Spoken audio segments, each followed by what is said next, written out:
Hello, everybody. Welcome to the Fox and Buds show. Today's guest is Matt Kenevan.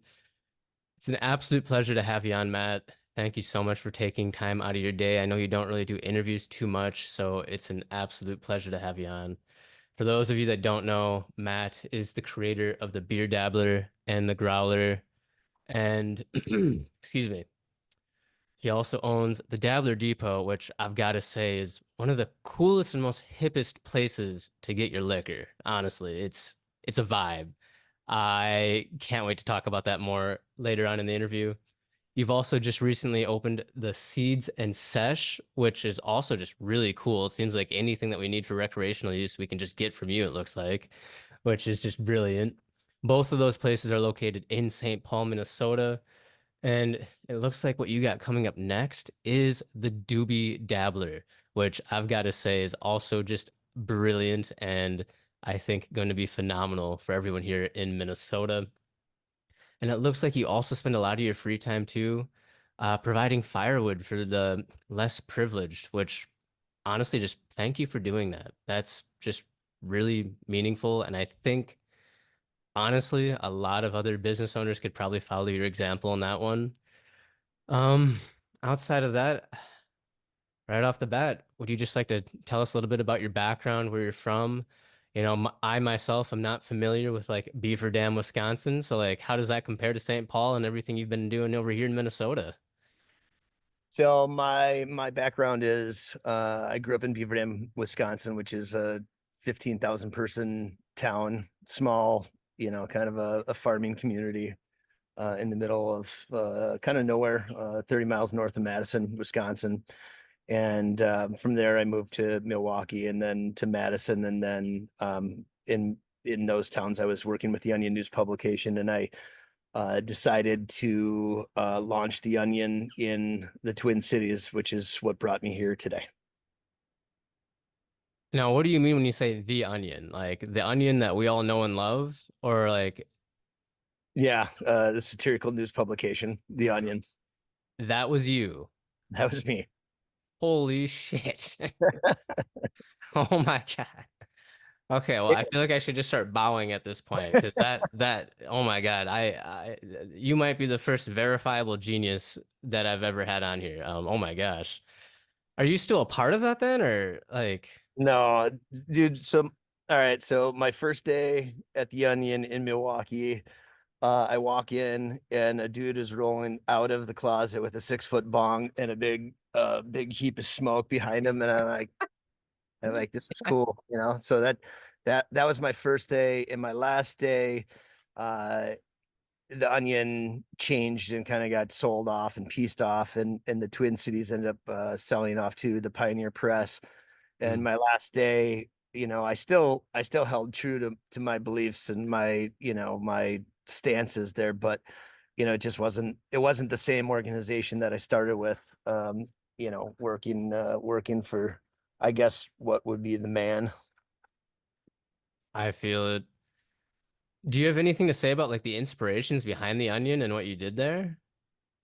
Well, I wasn't the founder of the Onion. I just joined in, worked there for 12 years. I had an opportunity to well, I mean, the story goes like this. There was, 3 weeks in the summer you get off and 3 weeks in the winter, and those were like your only time for vacation, which was still a good deal.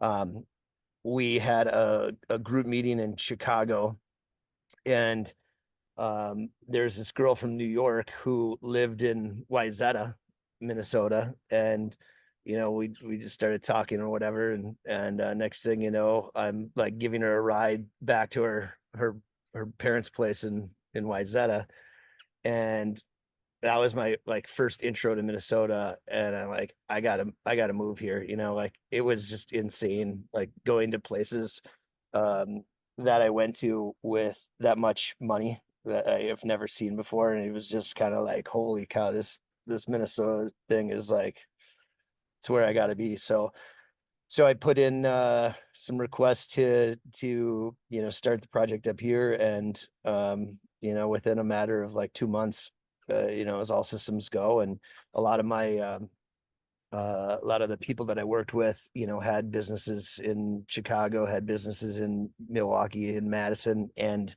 Twin Cities. So there was a lot of, a lot of that, going on. So the vibe was good. And I moved up here and my running joke is I'm here to, pillage the women and the money of Minnesota and then go back to God's country, which is Wisconsin. And now I'm married, so I've been married for 16 years. So I've got the women, and now Well, now congrats. now I just need to figure the money part out. Well, it sounds like you must like it here a little bit. Just stay here for so long, or is that have Dude. to do with the woman part? I mean, the reality is I'm probably never gonna move back. My roots are so deep here that, even if I wanted to move, I couldn't. I'm blessed, in so many ways. And as we'll get talking, like I I'm lucky and I work hard, but a lot of things have lined up for me in my life, and I'm pretty content. So. Hell yeah. I have to ask quickly then, are you like officially a Minnesotan? Do you go to any of the Vikings game, any of the Twins games? As far as sports goes, I am a Packer fan. That's not going to Okay. change. As far as Twins goes, I would say I'm a Twins fan over the Brewers. So like I've adapted there. Like I go to wild games. But Wisconsin doesn't have a hockey team, so I'd say you know, I was a Wild fan before I even moved here. But yeah, Hell I'm true and true Minnesota, except for the Packer thing. yeah. I'll give you that one. I'll give you that. Yeah, Um, well, let's just carry on here. I hate to admit it, but I'm really not someone who got into beer because my first experience with beer was all the beer a lot of us here would consider, for lack of better words, piss water. yeah, I only recently got into some of the microbreweries down here in like Austin, Albert Lee, Minnesota area. And only then was I put on to a whole new world. And I'm so grateful for that because, oh my gosh, I was so biased. And I yeah, feel kind of like an asshole for that. So, as you'd say, I'm a little bit more craft curious nowadays. And I'd love to know what like I or anyone else listening to this could maybe do to expand their horizons. yeah.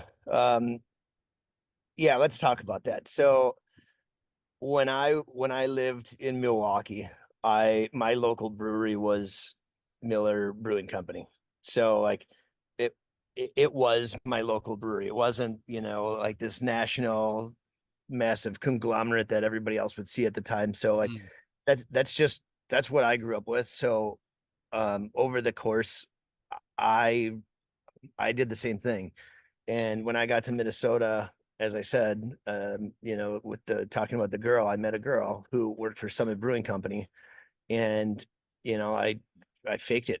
I faked liking the craft beer for the lady, and so she was a rep with Summit, and over the course of year, 2 years, 3 years, like I started to like it and love it, and it was more like she introduced it to me. Um and in that time, like when I was in Milwaukee, I put on a beer festival.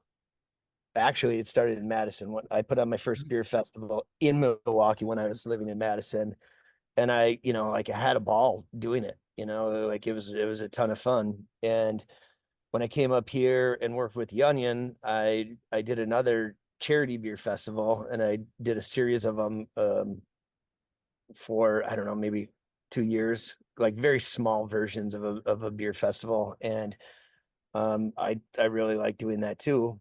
And in time, I'm like, why don't I do this for myself, but do it on a big scale, because I know all the people at this point. And so I started doing what it was called Liquid 12 Festivals, doing business as the Beer Dabbler. And the concept behind there was doing 12 beer festivals in the state of Minnesota, or the 12 biggest cities surrounding the state of Minnesota. Um, my first one was in Burnsville, and it was I would say solidly it was a disaster. I mean, maybe not Oh, a disaster, but like a failure. I failed. I maybe got 500 people in it, but in the process of that, I lost maybe $15,000, which is, to, a single human, that's a lot of money, and, and I'm like, wow, I'm not, I'm not down and out. I'm going to try this again. So the second one I did was in Sioux Falls, um, South Dakota, and book Mini Kiss. If you don't know who Mini Kiss is, it's a Kiss cover band with Little People, which was sweet as hell. And they just played the Super Bowl at the Super Bowl, and this was 15 years ago, so that's it was a different awesome. it was a different time. That it was fun. And that one went a little better, but I needed to start reprogramming my brain of like, I don't know if Sioux Falls was ready at that time, and I don't know if Burnsville was ready at the time. And there was plans to go to Rochester and Duluth, and all the places, and um, it wasn't evolved yet enough to draw enough people to the events. And so I started to refocus, and I did an event in St. Paul, and that went very well, and then another one in St. Paul, and that went very well. So it kind of changed. But going back to your question of how do you get into craft beer? How do you hone into craft beer? Like, my dad was not a drinker, and he was like, he drank some, like, very occasionally, if a special occasion. Um, and it was never beer. So, I invited him up, and he was having a good time at the festival, and he came back to me, and he had his hand out, and he's like, "Hey, I like craft beer." And he had like a handful of bottle caps, and he's like, "These are the ones I had. I saved the caps just so I could, remember the beers that I had," which, that was just remembering the breweries. But it was a light went on there, and it's just like, that's the way to taste a bunch of different beers, where you're not like paying $26 or $20 or $15 for a 4-pack at the liquor store, where you can go around and you're like, try what you like, and try different styles. And when you try different things, that like, if you're in the liquor store, you're like, I don't know, I'm not gonna try a Kolsch, because I've never had a Kolsch, but I'm not gonna blow $20 on a 4-pack of that. So point is, beer festivals are fantastic, fantastic opportunity to go and try different things, without blowing the bank. You can also go to breweries and get flights, or ask your you know ask for a sample, and I'm sure they'll most likely give you a sample. So, you just got to explore, and find what you like. There's so many people that are like, "Oh, give me the lightest beer that you have," and really, that has nothing to do with what they might like. When they think the lightest, they're just thinking of the Pilsner that that they've been drinking forever. But um, like, the color of the beer shouldn't be an influence of whether you like it or not. And you Mm, just have to explore what you might want. I feel you. Let's rewind a little bit then. I gotta know then, where did your love for beer stem from? And then, following off of that, how did that lead into your first event over in, did you say Milwaukee? Yeah. um yeah, so my love of beer came, from my wife, and Okay. like, finding that. And to this day, like, I don't I'm not as adventurous as I was 10 years ago. I'm, Mhm. I'm a pretty sessionable drinker, so I like an IPA that's, in the 4 to 5% ABV, alcohol by volume. So I'm a person that's going to drink a whole bunch of them. And, like if somebody's like, "Oh, try this beer, it's a 7%," like it's not my jam. That's not what I'm going to do, because you have three of those and next thing you're acting the fool, where, Yeah. I want to have six of the other ones and then act a fool. So Yeah, I feel that. Let's switch over to the Dabbler Depot. yeah, man. Once again, truly the coolest liquor store I've actually been in. Thank you. And I would honestly describe it as almost like an actual tourist spot. Like, I wouldn't say that about any other liquor store I've been in. Like, you put some work into that. Is there anything you got to say about that? Like, what inspired that? Like, because you even Yeah. told me you have like a proper recording studio in there. You have a, or at least you used to have a way to like sample some of the beers there. Yeah. And Yeah. like, you kind of have a wheel of fortune wheel. Like, It's wow, why? okay. So this all started with COVID, and during Hmm. COVID, I started looking for, we were doing something called Dabbler in a Box. And so we were making videos, going to 12 different breweries, putting 12 different beers in this box with, a bunch of like stickers and, miscellaneous things that you could pull up a video uh, on YouTube, watch the video, drink along, and sample those beers. And it was pretty successful. Each video, we were selling 500-600 boxes, which was phenomenal. Like that was great. And at that time, I'm like, well, man, I'd really like to have my own liquor store so I can, have the full profit off of it versus partnering with a liquor store. And I'm greatly appreciative for the liquor store I partnered with. But, they were getting their cut and we were getting our cut. Hmm. And I'm like, well, I just saw, kind of a future opportunity. So started to look around, and then found that it's not that easy to just open a liquor store. At least in the city of St. Paul, you have to be half a mile away from the next liquor store. And essentially, I wanted to have a virtual liquor store, so it wasn't going to be like any other liquor store. Hmm. We would just do deliveries and make these special packages, and eventually do the same thing with wine and liquor. Um, and in time, like, that changed. COVID ended, like that was no longer a viable thing. But in the process, I did find an abandoned building. I shouldn't say it's abandoned, but it was a very disheveled Hmm. uh building that needed some massive work. There was bullets in the parking lot, and Oh. crack pipe, and all the things, like the neighbors hated looking at it. It was in sad shape. And so, um during COVID gave some opportunities for some funding. And with the other businesses, I was able to get money that I wouldn't have been able to get in normal times. Like if Hmm. COVID never happened, I never would have got that opportunity to get that large sum of money. Um, so, I guess in a way, COVID is kind of okay. I mean, I know what you're saying. I know what you're saying.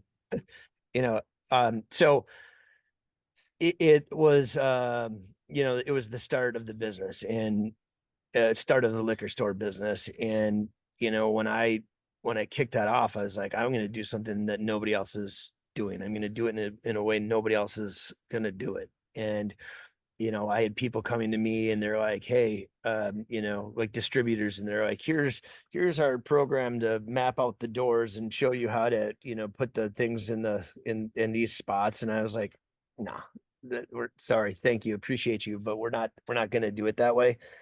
Um, so What do you mean by that though? Map out the doors.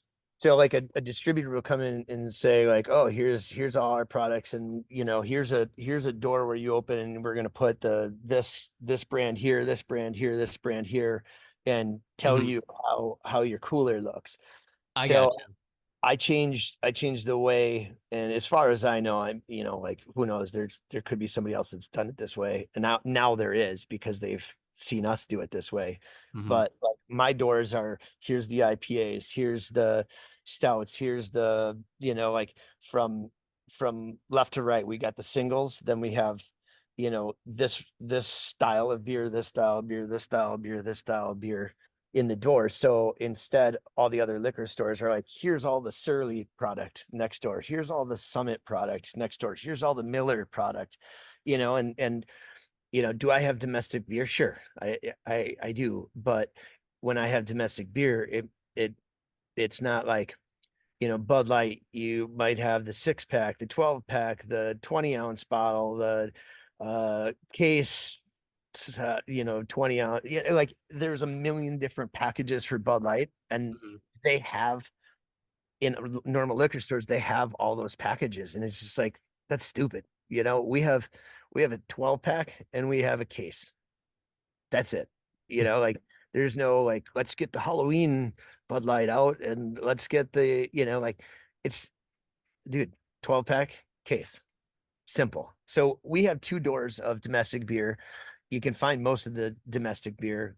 When I say domestic beer, I'm talking about like the ones you're referring to as piss water. Um, I'm sorry. and that's all good, dude. Like, it's all good. So like, the rest of the doors are arranged by, something that your brain can understand. You're like, oh, I like the IPAs, and you go to the IPA doors and you're like, boom, there they are. Or you're like, hey, I love NAs. There's a door just for the NAs, and then you go there and you don't have to like hunt and peck to try to find this NA and that NA, and like, all the stuff is there together. But so, like, I'm gonna go through some of the things, because one of my favorite things is the tour of the store. So like, you're gonna have to use your imagination, and I'm gonna give you that tour of the store. The next thing that I do is I created a concept. Like, I have a refrigerated beer trailer business as well, which, we don't have to talk about that. But so I see refrigeration a lot, and refrigeration drips water constantly. Hmm. It's pulling the humidity out, and making the condenser pulls the humidity out, and it drains onto wherever it drains. And in my case, I hooked up all my condensers to a 55-gallon drum in the basement.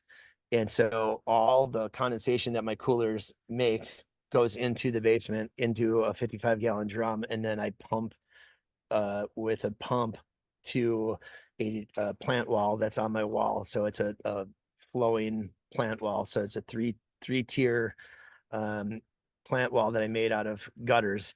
And we have plants just growing in there, and like, so the the the cooler feeds the plants, and then I've got solar that feeds the cooler. So it all is a system that kind of runs off of each other. So uh, that I'm very confident that nobody else has done. In fact, like, the city had issues with the concept of saving water, and I was like, I don't really care what you think. You can give me a fine for doing it. I it's it's there. That's what I'm doing. And Hmm.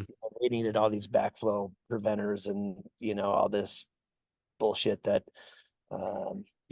politics, the red tape, black tape, whatever color tape, I don't know, tape It's that all just hoops to jump through. I got you. yeah, yeah, dude. And then the next thing, like, we're talking about the doors. Like I said, I have two domestic doors, and um in front of those domestic doors, I have 12-inch squares, but it's I call Rainbow Road. So it's like you're walking down a 20-foot section of rainbow, and Hmm.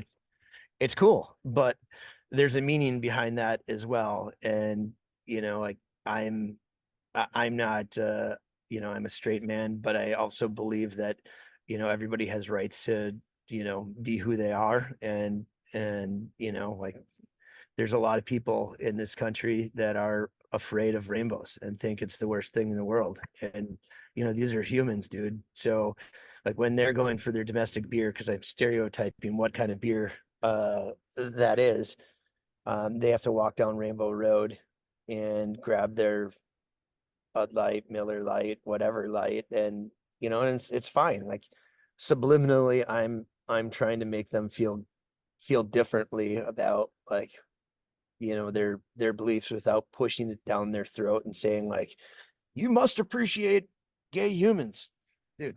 I get it. I grew up in a small town, and Mhm. um, like it's it's not widely accepted there. And I learned when I moved to the cities that it's like everybody's just people, dude. And like why do you give a shit what somebody else is doing? Let them be them. And that's my take on it. So that's the next feature. As we're walking a little bit, yes, there's a life-size wheel, Price is Right wheel that you spin down, and it supports the concept there is supporting other local businesses.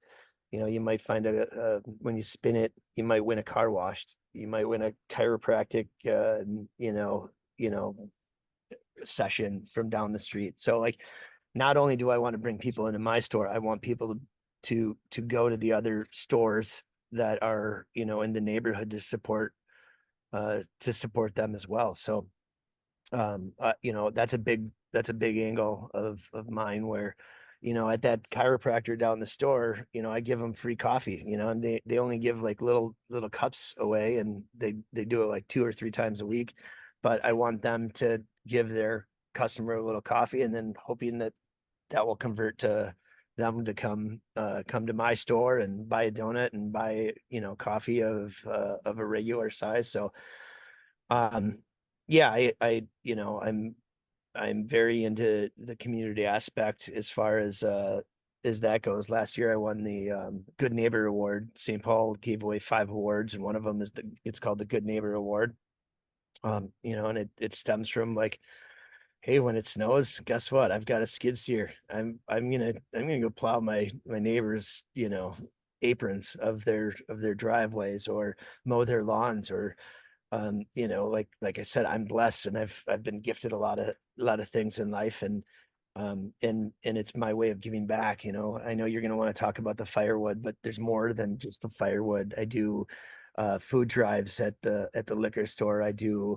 We had a blood drive this past week. We do like I do a lot of clothing collections. And in fact, I've got a 10 by 20 storage locker that it's full of clothes in Mhm. preparation for this coming winter. And in there it's like I know a lot of people, and I get cool shit from people. Like a buddy of mine's a fireman, and he goes to like these fire swap meets all over, and he bought like 100, and I'm gonna not get the right term, but like fire jacket, fire pants, the whole get up. There's a word for that. But Mhm. like this winter, if you come down to St. Paul, you're gonna see a hundred houseless humans looking like firemen walking down the street, because like it's waterproof, it's warm as hell, like it's gonna be cool. So like that's the stuff that gets me excited. I work with the neighborhood house in St. Paul, which helps out families. And it's about like we all should be obligated to help each other out. Like I don't, like I know you, but I don't know you. I don't know what you're going through. I don't know, where you've been. Like here you listening to me ramble on, but nobody knows me either. Nobody knows where I've been, and that's okay. Like all we know is we all need help in some way, shape, or form, dude. And um, yeah, so like uh, you know, that's that. All right, let me bounce back to the liquor store, dude. Right.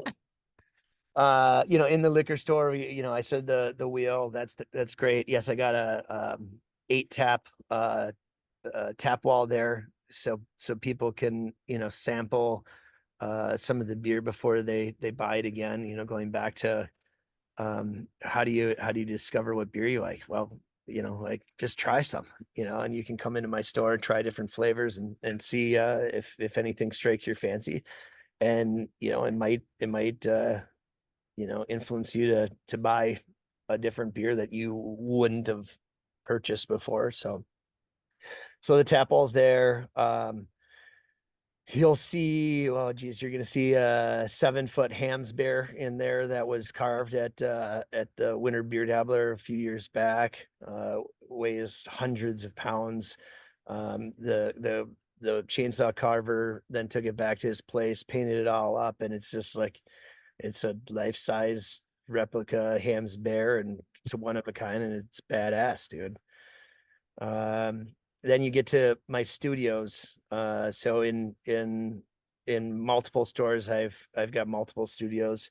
The liquor store used to be the podcast studio, and then we moved all the cannabis podcasting that we do there um, over to another to the Seed and Sesh store, and then this studio in the liquor store now is more of a video room. So we have like sipping with Sharon and some different cocktail things that we're making there. And like, yeah, you might not be a mixologist, but you can watch Sipping with Sharon and learn how to make a cool ass drink, and you know try something new there.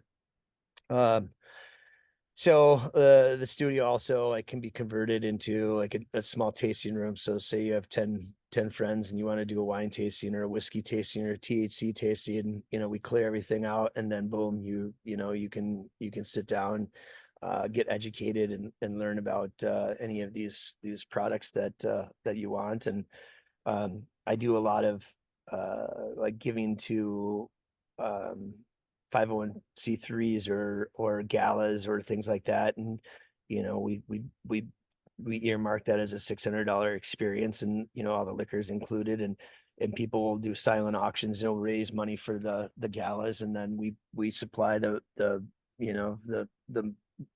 manpower, or the women power, the they power, whatever power. Hmm. And um and then provide that experience. And so like it's a win-win, because we want to get new bodies, new people into the store, and check it out. And we also want to make some money for good causes. So it's a great little experience there. So that's my store, dude. Did I cover it well? I have only one follow-up, which is when it comes to the condensation collection, the Rainbow Road, even the giant wheel. Oh, dude, I forgot one thing. I You forgot one. forgot one thing. No way. Yeah. So a friend of mine is Native American, and he's like, dude, what are you gonna do for my people that gave you all the water? And I'm like, that's a good question. Let me think about that. So I came back, and there is a 20-foot by 3-foot live moss wall on the it's near the ceiling, so you have to look up and see it. And it's the Mississippi River that merges with Minnesota River, and then you can see like where we are on there in different colored mosses. And so that's my nod to the Native Americans of the country who gave us the water to make all the beer, and all the products in the store for sharing with I guess however you want to look at it. But maybe we didn't share, it was stolen. uh but either way, thank you. And that's the last piece of the liquor store. Okay, Okay. now your condensation question. Okay, so with everything you just said, which was a ton, I think everyone would love to know, were all of those like amazing ideas intentional? I mean, you went from having the condensation being reused for all your plants to the coolers being powered by the solar panels to having like multi-packs of just the beers and having like tasting videos people could follow along with, to just working with your neighbors and giving back to them so they know that you're like actually a chill business that cares about the community. Like you have so many facets to everything you're doing here. It's quite unbelievable, honestly. I've never heard of anyone else really doing that and doing all of that to the level you're doing it. Like you're not even half-assing any of it. You're actually putting your full attention into everything, it seems like. Yeah, I mean, I'm giving it I'm giving it my all, and the whole thing is like I wanted to make something that was different than what everybody else does. I mean, that's kind of been my business strategy from the go from 15 years ago. It's just like when someone zigs, you got to zag. And Hmm. if you want to make the same thing as everybody else, like what's the point of doing that? Like I'll True.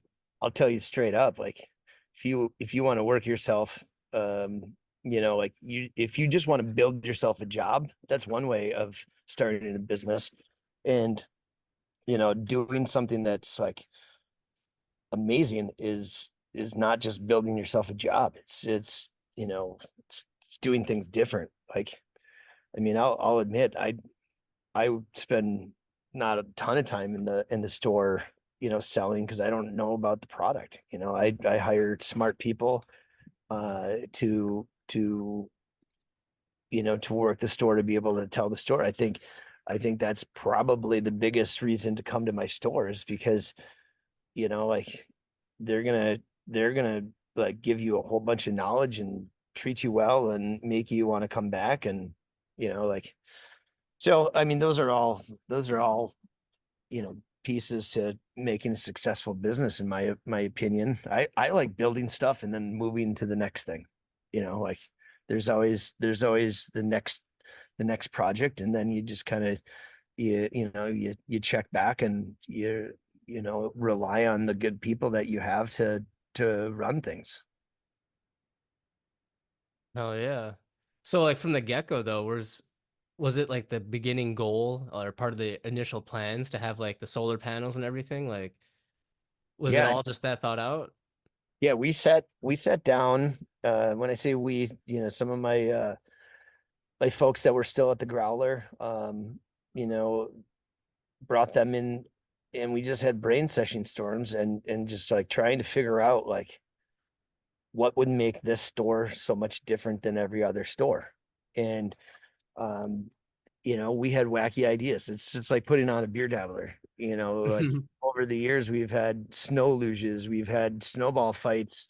Trying to set world record snowball fights. We've had we do snowmobile jumping, and uh, we did No way. something. Like there's the list goes on and on of like the wacky things, and I think that's what separates my beer festival from other beer festivals. And like we're still doing wacky things, and people are like, what are they going to do this year? What are they, like and that's I guess that's what keeps us relevant, is just by not just lining up a bunch of tables and saying like, taste this, taste this, taste this, taste this. Like we're gonna bring like hot air balloons that shoot fire out 20 feet in the air and call it badass, dude.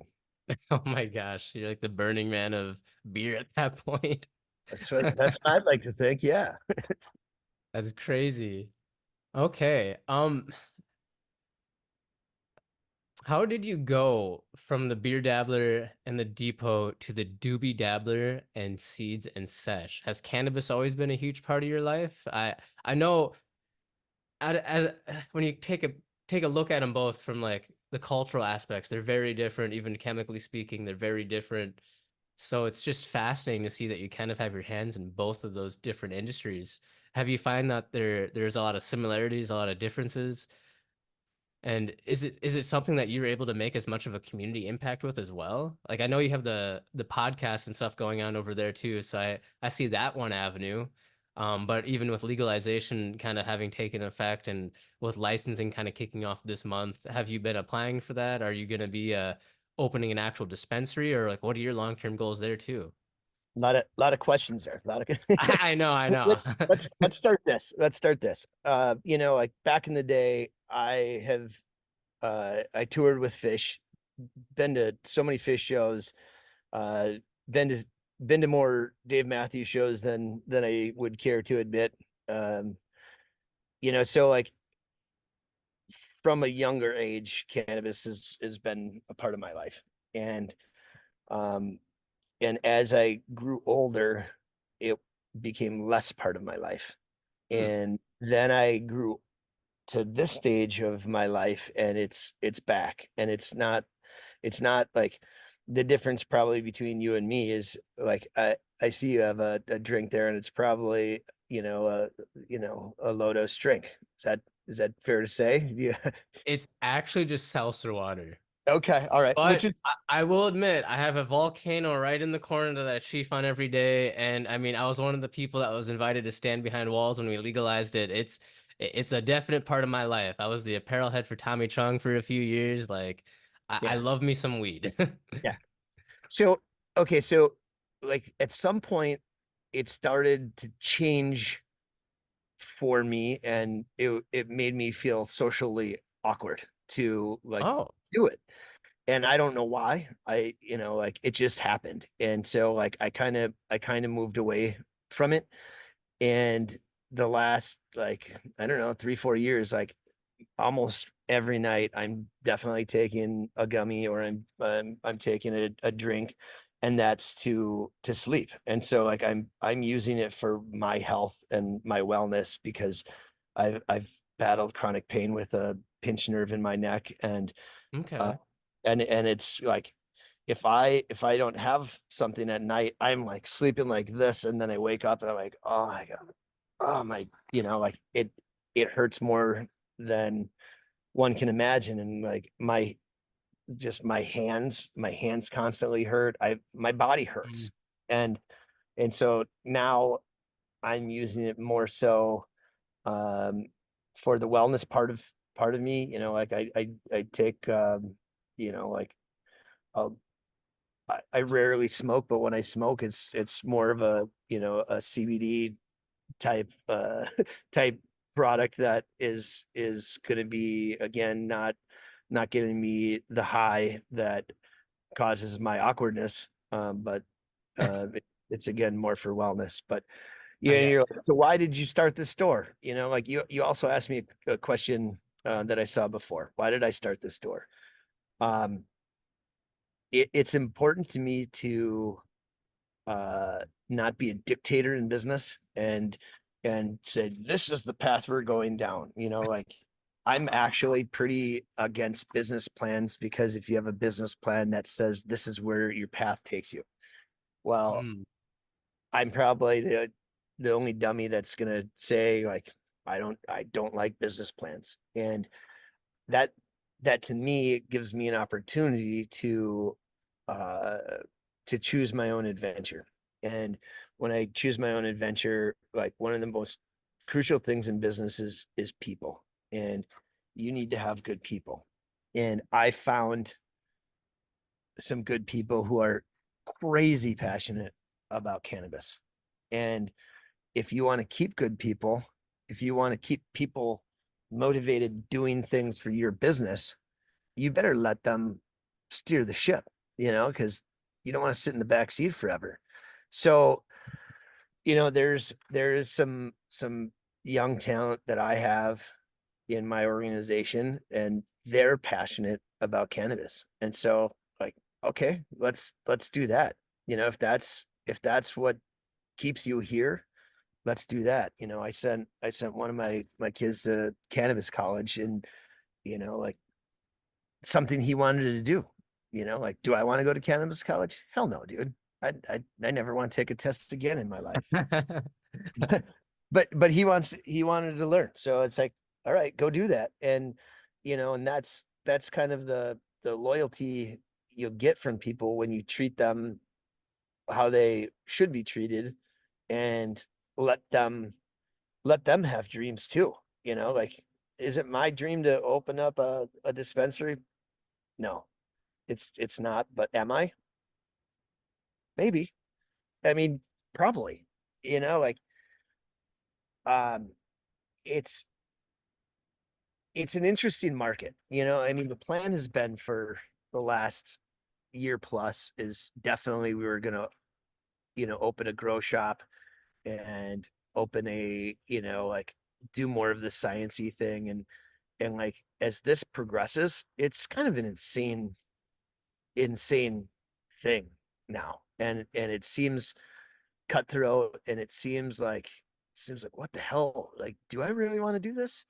And I saw something that you posted on social media the other day about like something that happened to you. You didn't really go on and say like what happened to you that you wanted to, have some feelings towards the industry. And I I feel you, dude. Like I I appreciate that. Thank you. I see it. I wouldn't have said that, but but it's like in the last, I don't know, 2 years when we were selling Lodos or whatever the time frame is, year and a half, like my whatever, I've been or my business has been accused as being narcs because, like they're like, well, we were selling Lodos out of our coffee shop, which is right next to the liquor store. Hmm. And, we had a legal way of doing that. And so we had a head start, right? And other liquor stores were selling out of their liquor stores, but then they would get busted, and then they would just automatically start chattering about like it had to been the Dabbler Depot that was Oh, narking. And that's a like shame. anybody who knows me, dude, that's like I'm not gonna narc. Like I'm gonna help somebody. I'm not gonna narc. And it you know, it it was personal, and then we opened a store in Uptown, beautiful store. And next thing you know, there's rumors that we were narking on all the other places in Uptown. And it's like, dude, not doing that. Like it it hurt my feelings. And like here I'm a guy with tattoos and a big beard. It's like, yeah, right, your feelings are hurt. Well, Hey, you're I allowed to have emotions and have feelings. You're a human, of yeah. course. And so it like I felt some of those fucked up vibes that you have. Um and it's like there's a lot of shadesters too, doing shadester things. And in some of my stores that I have right now, like our competition is the black market. And like Yeah. I'm never gonna mark on a narc on them. But at the same time, it's like they're beating me because they're doing it a different way. And I'm just, with my morals, I'm not gonna I'm not gonna go that route, and I'd rather Mhm. just accept defeat than start doing it illegally. So no shade on them, just not what I'm gonna do. I feel you. So just kind of winding it back a little then. So what was like the inspiration for Seeds and Session, the Doobie Dabbler then? Just something cool to do, something to help give your fellow team members more opportunities and spaces they wanted to explore, or Yeah, I mean, when we were doing Lodos, or we still are doing Lodos, but when we Mhm. were like when I started popping up these stores all over, and there was like big success in them, right? And so I ramped up the efforts with my people. And they were just so passionate. Like that's it just grew and grew and grew and grew and grew and grew and grew. And I was listening to a lot of podcasts, and there was a lot of like podcasts that would always say picks and shovels. And I'm like, well, I kind of want to be a pick and shovel kind of guy, and I started looking into different businesses about, like, cannabis waste, and doing pickups for some of that, because you just can't throw things in the garbage and be like, Yeah. done. Right. So I started looking into this, and then I'm like, oh shit, you're gonna have these massive companies come in to the state, like it or not. They're gonna come in, they're gonna have more money, they're gonna have more power, and they're gonna squash me like a bug. So I was like, I don't want to do that. Then we started, looking at some of the, like the genetics side of things, and I'm like, yeah, that sounds cool.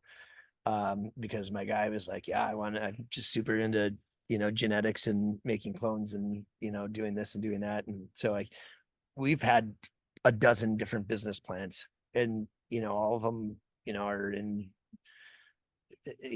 different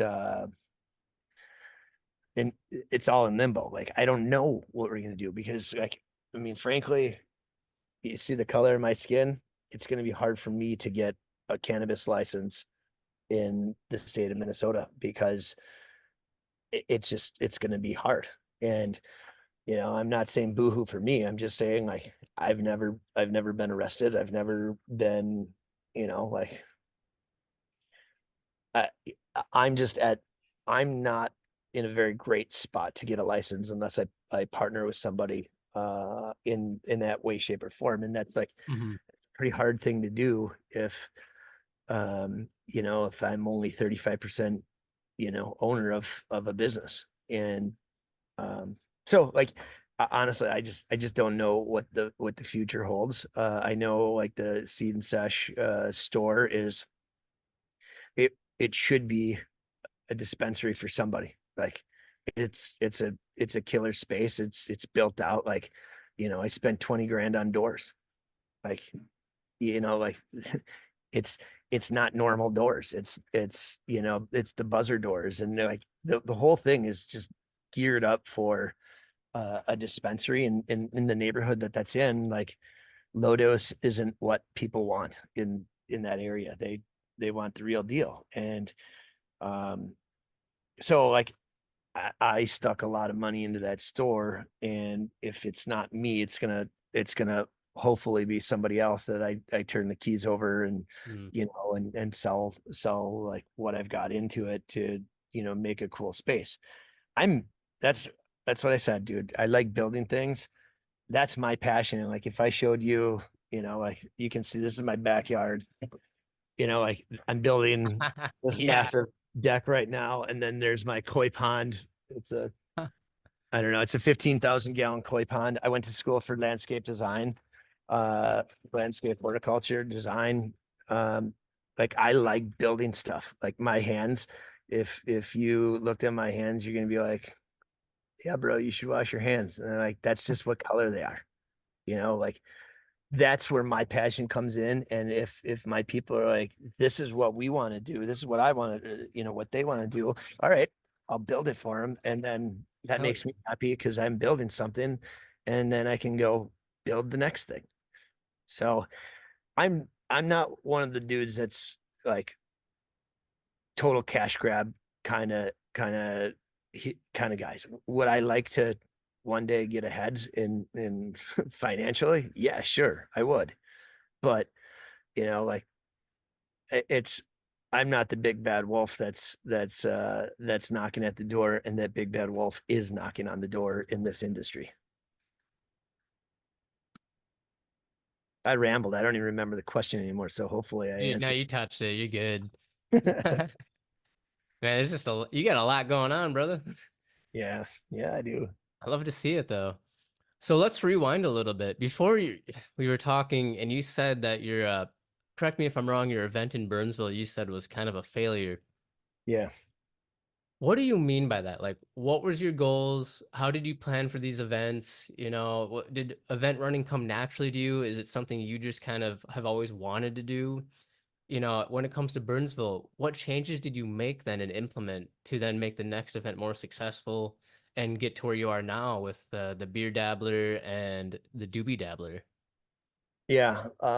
Okay. So why was it not successful? It was not successful because, one, it was in the Burnsville parking lot in Burnsville, like, a Burnsville Mall parking lot. So, like, not Okay. sp- not cool. Two, the weather was shit. It was like 50 and windy as hell. Oh, So yuck. so it was just not like a pleasant time to be there. Um, three, when I started, I I guess, and I'm not trying to toot my horn, but I changed the trajectory of what a beer festival is, and how so. All the other beer festivals were about relationships and about uh, getting the beer donated to them. And so, like, I went to some of the distributors. I'm like, why aren't you participating? They're like, I don't know you. Like, all it's doing is pissing off my other accounts if I would go be part of your beer festival because I don't give them free beer. And so I'm like, all right. And I sat down with like the top dogs of several of the distributors, and I'm like, all right, well, let's change this. Let me buy beer. Let me pay for it. In exchange, I expect um, your breweries to actually come and be there and be part of it. So um that being said, like I was the first one to pay for beer. And I don't know how many are now or aren't, but I do hear all the time that there's too many beer festivals and they're only going to be doing mine and another Mm. organization's festivals. So like they're remembering the fact that, like I I've been good to them and they're good to me. So um yeah, that was one of the things that I guess I changed uh in what I was doing to make them successful. I also changed venues and changed some partners. And like I think the first really successful one was the Winter Dabbler, and I partnered with Winter Carnival. And like it it quickly outgrew that, but like that was a nice stepping stone to making it successful. As far as I know, there's only one other winter outdoor beer festival in the country, and that's in Michigan, and they're doing it like the end of March. So like it's it eh, it's not as February as my event. Like my event, I've had -10. I've had 4, 5, 6, 7 inches of snow. I've That's had still t-shirts and shorts weather for us Minnesotans, ain't it? right. But I tell you, like like when I say I outgrew winter carnival, like I outgrew the space, not the carnival itself. Hmm. Now there's like, at the fair, there's massive loaders that, when it snows, there's crews that can actually handle, the elements. And we've had years that have been just sheer ice. And, like they've got a salt pile that's the size of like the old Metrodome, like they can Dang. it's not real. But, I know uh what you mean though. That's crazy. so like it's the right partner in the right location. And in the space, if you ever see a video, or if you come, like you're gonna look at that video and you're like, holy shit, this is insane. Like it is a massive space. And at the heyday of this thing, we would have 14,000 people in a 4-hour period. And like it was big. And after COVID, things are not the same. And like the numbers are considerably less, but it still has a future. And um and it's a cool event. So So you is there know any like specific advice you'd give to someone maybe my age or younger that would want to follow in your footsteps with either the depot or the events you're running? Maybe like just two or three things. what I would say is business is really fucking hard. Like that's the straight truth. And over the years, like I've become numb to things. And I have like when you get burned on things, you just pick your pants back up and go. Like it sounds weird, but like on any given day, I can get a phone call from somebody that's telling me I'm, you know, this week is a $45,000 kick in the pants. And it's like, hey, you got to pay $45,000 for this reason or that reason. And you're like, okay, you can't let that squash you. And I would say I'm numb to it, and I want to sometimes be squashed, but you can't. And if you think business is easy, like it's just not. And like everybody out there who's listening is going to be guilty of some of the things that I can talk about. Like Amazon is fucking horrible, dude. Stop shopping on Amazon. It's killing businesses, and you can pick whatever industry you want. Like you can pick cannabis, you can name whatever thing you want. It is killing small businesses. When people talk about the economy and they're like, "Oh, Biden did the economy dirty." No, he didn't. You are. You're doing the economy dirty by ordering off of Amazon. Like it's changing things, and it's a domino effect. And you can say like, okay, small businesses are going out of business every single day because we're not shopping there anymore. So in turn, that's one less retailer in the city of St. Paul or whatever city you're in that is not paying taxes. So what does that mean when they're not paying taxes? My taxes go up. The next business's taxes go up. The next business's taxes go up. And in this domino effect, like in all the things that I have, whether it's my leases where I'm leasing property or it's the property that I own, this year my tax increase is $95,000. How do I make how do I make up for that, dude? Like it's insane. It's impossible. Like I own a liquor store. I can't raise my prices because Total Wine's down the street. Guess what? They buy shit cheaper than I'm selling it for. Like I can't compete if I'm not competitive. And the biggest obstacles are like the hoops and the red tape or the black tape or whatever tape, again, going back to that. Like it's hard.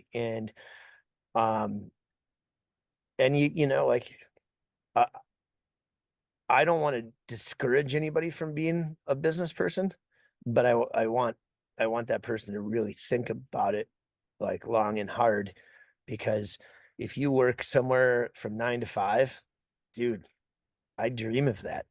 In 15 years, I've seen so many people come and go, and that's because they can change the course of their their life. Like they're like, oh, I no longer want to sell this or do that, and then they find a new job. Well, when you're the small business owner, guess what?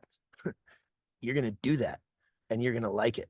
You can't change the course of your business that easily. So um just know it's a commitment. Like I don't remember, last year my wife and kid went to France on a vacation. Guess what I did? I stayed home and I worked. Like guess what I do on Sunday? I work. Guess what I do on Saturday? I work. Like Mhm. it's really a commitment to it. And my family is ingrained in my work, and we're all like we're doing things together, but it's also work. So you got to be prepared, because it's not 9 to 5. It's not, like, hey man, let's go travel because I'm the boss and nobody cares. Like it's not like that. So um that's what I would say. Just be prepared for that. And the other thing in today's society is the human aspect, dude. The human aspect is so hard. You know, every employee's problem is also my problem.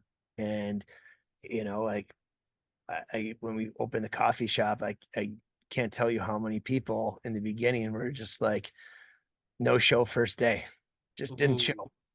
Or send an email at 5 a.m. when they're supposed to start work at 6, and just be like, oh, got another job. Like it was it was challenging. And now I've got, a great squad, but in the beginning it was not that. And um, you want people to fight for the business and fight for you, and be there with you. And in the end, I'd say it's just a hard thing. So let's touch on that then. How do you find the right people to add to your team? You vet them? Would you say like a degree is required? Is there anything formal you're looking for? Like, how do you vet people? I shake my head because I mean, I've got a what I would call is a bullshit degree. You know, I went to school for landscape design, and it was a Hey, it's 2 year. coming in hand with what you're doing now, ain't it? It's a passion. Like I'm grateful for it, but my parents are like, well, you got to do something. What are you going to do? You know, you got to go to college, or you got to get a job, or you know, like you got to do something. So that's what I did. I picked what I thought was something that was easy. And I had some experience in landscaping, you know, in high school and working in jobs like that. Um, yeah. So like, I don't know. I mean, going back to the point of like a degree, certain jobs, I guess, require certain skills, but like one of the saddest things that I see now is employees of mine that have crazy student debt. And I'm just like, I want, you know, like a lot of things go through my brain, but one of the things that go through my brain is like, I'm grateful that my parents were like, yeah, why don't you just go to tech school? And, you know, I could make enough money working to pay for tech school that I didn't have crazy debt. But like, if my parents would have made me go to, you know, a university 4 year degree, like part of it is like, yes, I missed that experience, but at the same time, like, you know, like I have one kid right now who's like 18 or 19% interest on his credit card, and he can pay the interest every month, but he can't like get ahead and get that debt down. And you know, like that's not a great way to start off life, in my opinion. It is having, unless you're making, you know, like doctor money or lawyer money, or you know, some crazy amount of money that you can cover that. Um, but anyway, like, yeah, like it's cool if people have degrees, but like there's real life that people need to you know, look at. And it's like you could be the smartest person, but yet the shittiest worker in the world. And you know, you kind of have to go with your gut on people. Like you're gonna see this person on a daily basis or weekly basis. So like, is it somebody you can tolerate? Like, are you just gonna get so mad at this person because you just personality, you don't fit in with them. So like, you know, you also kind of have to have like similar like-minded, you know, goals and directions. And um you know, so I I mean, how did I get to where I am, you know, with the employees is like, you hire somebody and then they don't work out, and then you hire somebody else and they don't work out, and then you hire someone else and they do work out, you know. So it's you know, it's you're not gonna nail it on your first try. And you know, and honestly, the fewer people the better, because payroll is stupid expensive, and it kills you. So I'm not great at firing. I am I I'm a kind of person that's like, if it doesn't work out, it kind of doesn't work out. But you know, like I'm not a hardcore business guy, or like, you're fired. Not for me. Well, you sounded like our former president there. Right. Right. Gross. So we're wrapping up the interview. We only have a few more questions left. I know we've kind of touched on this, but I'd just love to know if you have any sage advice on how to avoid drama and still stay relevant. And then maybe pair that off of how difficult is it to kind of stay true to yourself while balancing business. You've probably maybe seen some of my Facebook posts. I've kind of been theorizing that it seems like capitalism and business, at least in our country, seems to kind of naturally encourage sociopathic behaviors. And I just love to really stay conscious and cognizant about that and love your opinion on that.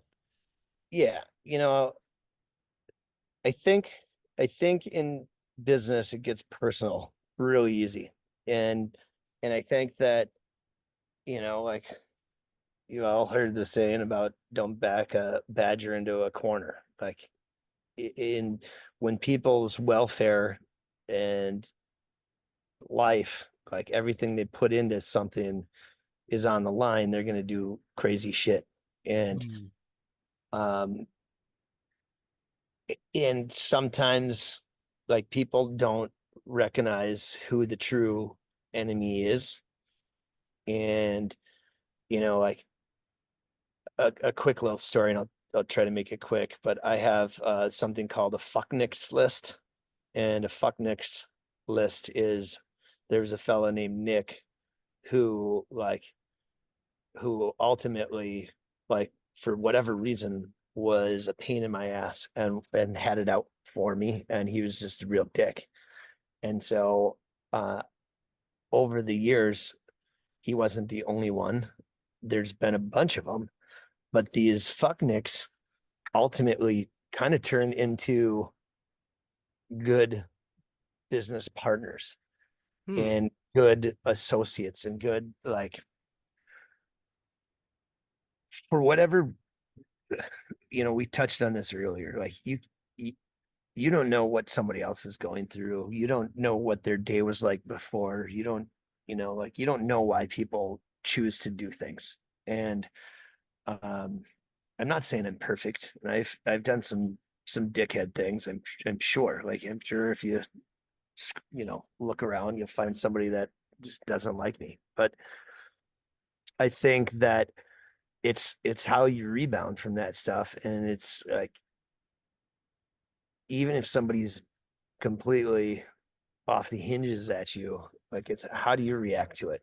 And how can you still keep your composure in a situation like that? And like, it's your next move. Like, how do you respond when somebody does you dirty? um I guess, like, I'm not saying I'm at the top. I am just saying that in certain businesses that I've had, people are like, when you're above somebody, they want to cut you down, and they want to, like, that's their way of um of trying to compete, versus, like, looking at the reality of, like, okay, maybe your store just sucks. Maybe make your store better, or maybe make your product better, or maybe make your event better, or maybe make like, instead of copying, come up with your own ideas. So I mean, whether it's business or it's life, like, somebody's going to want to cut you down at some point. And it sucks that this is how the world is, but this is how the world is. So um how do you avoid that? You don't. Like, there's certain things I think you can do. Like, I try not to talk politics too much, because there's no win with politics. Like, there's just no winning. There's It's freaking bonkers, dude. So um like, like, certain topics, I just kind of like, I'm not gonna do that. But at the same time, like, I have scholarships that we do, two scholarships a year for Pride in Brewing. Like, I know I've lost business because I'm supporting the GLBTQ plus community, or people of color. Like, there's just people out there that are like, people of color don't need hand me outs, and they'll never see it. They just It's not happening. So um, when it comes to stuff like that, like, you just got to do you. And I try not to, like, rub it in people's faces that don't want to hear it, but at the same time, like, hey man, this is like, we're people, and I just want to do right by all people. And it's not a gay thing, it's not a race thing, it's not a white privilege thing. It's like, I want to help whoever I can possibly help, because we all need help. And um, like, I saw somebody on social media talk about, like, what's your legacy? It's like, you don't talk about your legacy. Your legacy is your actions. And you can't say, like, you can't you can't self-proclaim what your legacy is. You know, like I would I like to be remembered when I'm gone? Sure, yes. You know, like I I would like, a good friend of mine passed at a younger age and he had, I don't know, thousands of people come to his funeral. Like that would be the ultimate honor of of a legacy is having, people just care about you because you've done the right things over the years and you've treated people as best as you can treat people. Um, so did I answer it? You gave some sage advice. I guess I'd like to follow off that. Are there ever times in your life where like you've had to cross the line between like what would some people might consider drama and what you'd maybe just consider like defending yourself or standing up for your own self, your friends, your family, not even your business? I think people my age, my age, everyone has cancel culture. And I don't believe in cancel culture unless you pair that with forgiveness culture because people can grow and change. And if you don't give them an opportunity to, then like what's the point, right? We all are growing, hopefully, but it seems like people kind of lose themselves.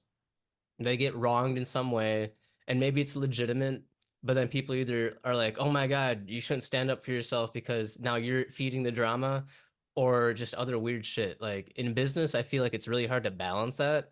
And even with like that narking thing, it's like, yeah, these people think you're narking, but you're not. But then how do you react to that? And maybe that's a little bit more lighthearted than what I'm trying to touch on right now, but like it's just a little bit of an example there. Maybe you were doing business with someone and you didn't get paid or something. Like, do you let it slide? Do you not? Obviously that might depend on the level of business you're doing and how much income you got and if you can afford it. But it's just stuff like that that a lot of people seem to struggle with when they're first starting out. That's funny because when you were talking, I like played through different scenarios over the course of the years. And um yes, there's a long list of people that owe me between $1,000 and $5,000. Like it's it sucks how many. Uh I'm thinking more so with the Growler magazine because they just didn't want to pay or you know their business took a shit after, for whatever reason. And um one example comes to mind, and it was a younger, well, not a younger, but it was a chef, and you know we had this kind of a big deal gala, and it was at this amazing venue, just like an amazing venue. There's a Circus Juventus in St. Paul, so it's like this big Coliseum dome Oh, type thing, wow. and it was just honoring all these people. And this chef, uh, we catered the deal with them, agreed on the terms, told him how many people, like life was good. Well, he ran out of food like halfway through, Oh no. and there was a bunch of other chefs there that like called their restaurants and they're like, hey, whip this up, make this, get it down here as fast as we can. So we had like an amazing response from people to bring food down. And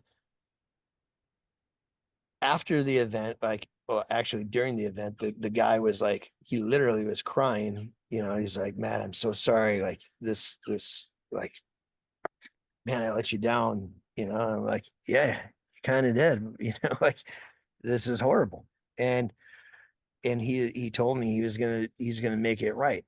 Well, after he didn't make it right and he didn't communicate with me. And like when people stop communicating, you're like, bro, that's not cool. And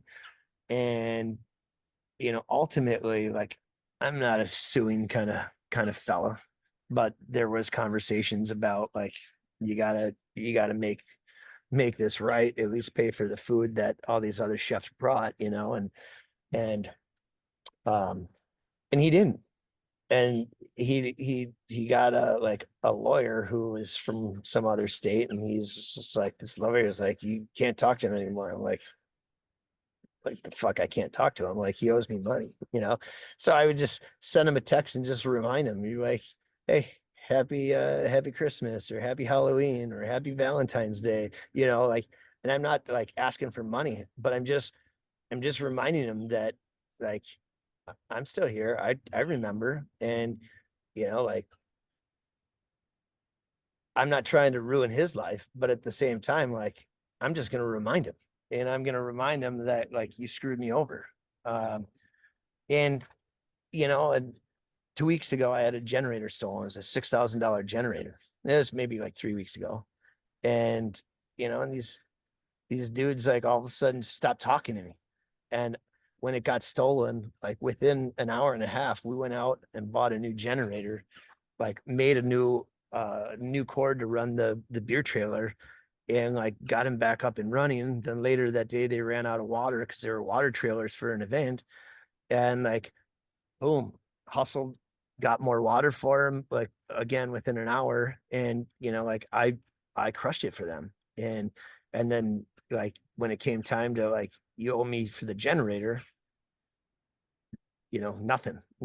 And I finally sent an email to, like, the owner of the company, and I'm like, hey dudes, like, this is really deductible off of your insurance, and it's really a $500 thing that's it's gonna cost you. It's like, it's not gonna kill your business.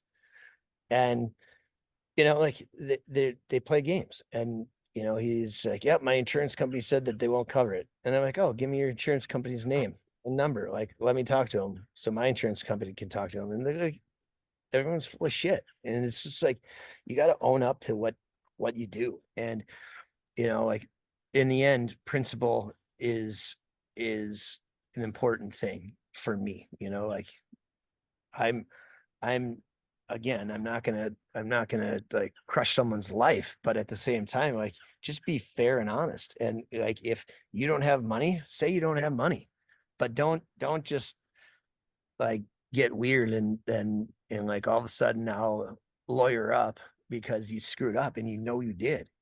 Um, so I don't know, like, that's just all part of it. Like, I don't know. I've been in one lawsuit in my entire life, just one. And it was a house that I sold 4 years after I sold it. They said I knew about a leaky roof. Like, dude, there's a flat roof. It leaked 4 years after you bought it from me. And like, somebody gets backed into a corner. They didn't have money for a roof, and then they're like, just expecting somebody else is to blame. And unfortunately, like, you can't control it. And that's what it is. I feel you. I definitely appreciate hearing all that too. I recently went through a similar situation where someone had me do hours worth of work for them, and then when it came to time to collect payment, they just ghosted me. And Oh, it's just like, cool, dude. like, what's up with that? Yeah, makes no. Yeah, yeah. It's just weird. So I don't know. And it's just like, homeboy just ran a successful event, made a bunch of money. Been a month since he said he'd send me a check. Still no check. Anyways, we got just one last general question I really want to cover, which is there any other advice that you just would want to share with the audience that we just haven't covered? I know we went over so much. Thank you so much for your time on everything. Yeah. Is there any other advice that I'd like to give? I Yeah. don't know. I I I sit down and and this kind of reminds me of it. Like, if a new businesses come in and they call me up and they're like, hey man, I want to talk to somebody. I want to talk to you. I want to learn, like, respect other people. And like, I always want to give what I can, because someday it will come back to you. So, like, live your life like that. Like, if you can help. If you can't, like, say you can't.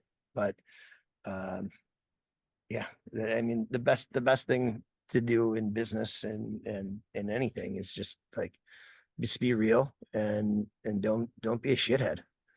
Amen. Okay. Well, the only other thing I might want to ask that I think would really help a lot of people is if you had to start over in 2024, is there anything you do differently? Uh yeah. Yeah. I mean, and this advice was given to me, in the business side of things. Like I, I would say I would keep it smaller and um, like hire as few people as you possibly can. Um, I know it sounds bad, but it's just like payroll is hard and it doesn't stop um and businesses grow. So like keep keep it smaller and if you can get by without borrowing money, I think that's also a great piece of advice is, Hmm. you know, I did 10 plus years without borrowing money and then COVID came along and now like that made the opportunity for debt and that's where stress comes. Yeah. So I feel when you owe money, you'll never sleep the same, I think. some wise words. Um, I guess to wrap things up then, we can just talk about your firewood project. You know, that's something more meaningful to me. I have personally been homeless, living out of my car in the winter before. Uh, I can kind of relate to how meaningful stuff like that could be to a lot of people around here, especially with how harsh winters can get. Yeah. So I'd love to just know, like, what's your inspiration for that? I know you do a lot of things too, so if you want to touch on anything else you do, by all means, go off. But, like, could you explain more about the project? Are you still doing it? How can people get involved if they want to help out, you know? Yeah, yeah, yeah. Yeah, it was a time, where people were just like feeling bad for themselves and like I laid off 18 people over a Zoom call and Oh, like it was painful, like you could I could have like taken that and just like felt sorry for myself and just lived in that kind of way, or I could do something, and like if you see behind me, there's, like you might see a skid steer or an excavator back there. It's like those are toys that I bought and I'm blessed with, and I heat my house with firewood. And I use that equipment to also, like make heat for my house. But um, I had an opportunity and it started with bars and restaurants in the Twin Cities where like they couldn't serve customers because they couldn't come inside. And so all these people were setting up outdoor situations. And the reality of those outdoor situations, like wood is expensive, like you could burn through $2,000 of firewood in a week. And like, who would budget for that? These guys are doing less sales because they're outside. And now like the only thing that they can do is try. So I started cutting firewood and bringing them to one bar in particular that was doing like a food pantry for restaurant workers. And I'm like, yeah, it felt great to bring them wood. And then I got another call from another person. They're like, hey, I heard you might have some access to some wood. And I'm like, as a matter of fact, I do. I had a couple people who were in the tree trimming business and like their businesses were like literally booming because like they got PPP, but yet they couldn't have been busier than they ever had. So like they had more wood and and like next thing you know, I'm like, bring it over to my house. And so I would have these massive grapple trucks, just dropping stacks of wood that were 20 feet in the air. Like it was wow. it was crazy. And and then I'm like, well, all right, I'm gonna keep going. And this led to that. And then the next thing, I started a nonprofit over it. And, I had guys like Joe Mauer and Ben Lieber and, Hell some yeah. lady celebrities like Steph March and, just folks would come over and like I'd show them how to use the chainsaws and use the splitters, and Northern Tool donated a $3,000 splitter, so I had three splitters.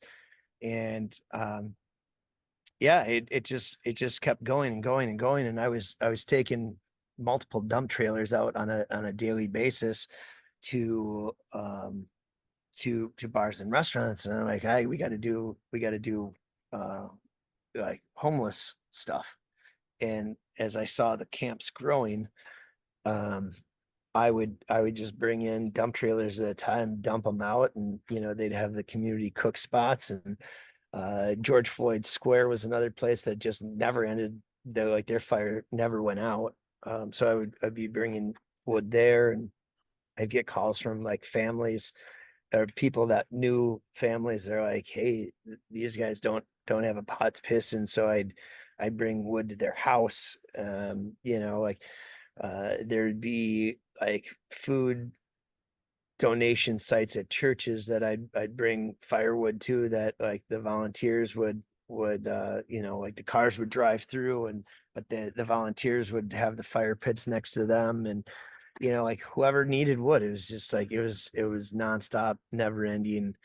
um like when we touched base a little bit earlier on like respect, and there was like some homeless camps where they would be completely disrespectful, and it'd be like 11 o'clock and be like, you're making too much noise. I'm like, forget it, dude. I'm just trying to keep you alive. But and there's so many places for me to take wood that it's like, all right, I'm gonna skip that place and move to the next place.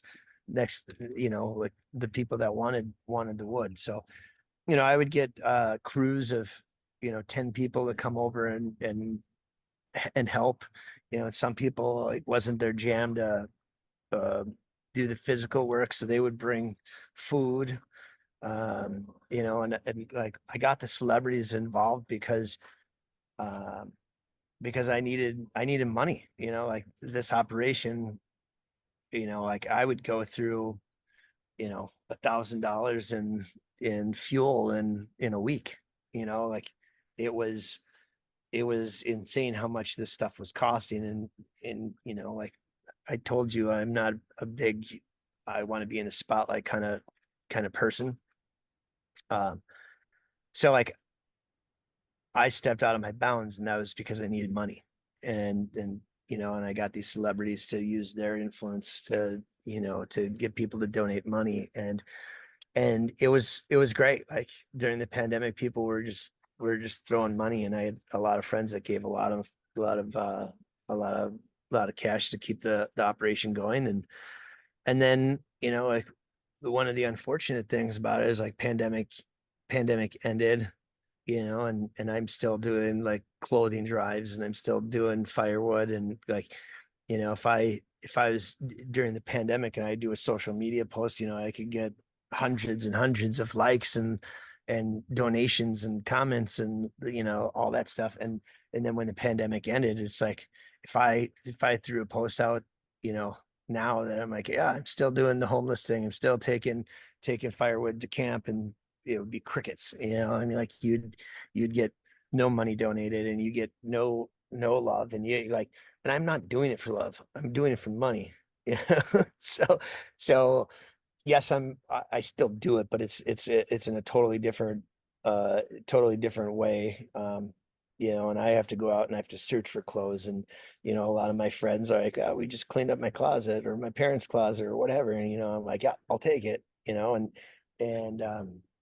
you do what you can when you can. And I still have a loyal crew that if we need to go distribute, you know clothes at a certain place, like, yeah, they got my back. But um yeah, the pandemic, it was it was a lot easier to be charitable. And I think the economy's changed a little bit. And now, like, they don't have the expendable cash anymore, so they kind of like you know, pretend it's not happening, but it's still like very much happening. The blood drive this past week, dude, we had 22, I think, or 21 donors of blood, and the blood is like the Red Cross people are like, yeah, we summers suck, but this summer is like crazy bad. And they're like, most of our donations come from students. And like, we know summers have always been bad, but it's never been as bad as it is. And, um, like I thought we could get 100 people to donate blood, but 22, and they were like, this is awesome. Great. Like, we're really, appreciative of it. But, yeah, I mean, there's a lot of people and organizations that need help out there, and like, we can't forget that we still all need to be good people. Do you have anything to say to people who would like maybe like kind of be more opposition to you and say things like, "Oh, you're posting about it and publicizing your charitable work for the wrong reasons," or "It's wrong of you to post about stuff like that. Just do a good deed behind closed doors and don't publicize it." I almost never do. Like, I'm very conscious of that. Um, Okay. like, if you went through my feed, like, I would say that maybe, I don't know. I would be surprised if it was over 10 posts of doing that stuff. I don't like that being public, because you're spot on, and people will say that and do say that, and I'm not interested in that, and that's why I don't want to be in the spotlight. But at that time, like, yeah, like, it was needed, because this thing was like, it was huge. We did 230 some cords of wood, which is the comparability of 11 city buses, uh, Wow. from the cement to the top of the buses. Hell Uh, yeah. I mean, It's that's a awesome though. that's a lot of firewood, dude. So, um, yeah, I guess, in a situation like that, like, I I stepped out of my comfortability of that, and I asked people for help, and I think it's okay to ask for help when you need help. So, Yeah, I don't ask to be critical or anything. I just, when I've done nonprofit and charitable work too, I've had people like criticize me, like, "Oh, you shouldn't post about it." But it's like, well, I'm in a catch 22. How do I get people to help volunteer with me without raising awareness? And yeah, it's just like at that point, maybe you're just committed to misinterpreting what I'm doing. I don't know though. Just I don't know. it's I understand. Yeah, Yeah. it's a valid point, but like, one of the most rewarding things is like, when you do something like that, it's like, like, you do it for yourself, like, I mean, that's Mhm. why I did it. I was feeling shitty about, like, just laying a bunch of people off, lost my whole business, like, like, doom and gloom. But like, this other project made me feel full inside, Mhm. and like, other people feel that same way when they volunteer. And it's just one of those deals where, like, hopefully you can share that feeling with somebody else, and Exactly. get your friend to feel that same feeling you do. Yeah. Um, I guess one kind of question just popped up though. When you like laid 18 people off, do you try to like be cognizant of that? And then like if you have opportunities to bring them back in the future, would you do that? I ask because I just want to know for my own personal self when I start employing more people in the future and like what's appropriate, what's not, and like how to be conscious, like about doing good by people, if that makes sense. Hopefully that makes sense. Well, hopefully you'll never have to do that. you Yeah, know right. that was a once in a lifetime. Hopefully it's a once in a lifetime thing that happened to our world. But um I did bring a lot of those people back. And were they the same role? No, they're in different roles. And ultimately, like, I had employees of 10 plus years that, like, they came back, but that wasn't the job that they came back for, and you know, ultimately found, a different line of work. So um yeah, I mean, laying people off sucks. Like no doubt about it.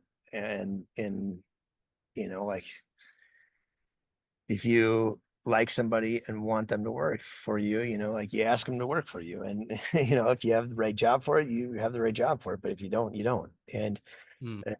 And ultimately, I know, like, some of my people were like, I just didn't see myself after 10 years of working in publication, business, to be working in a liquor store business.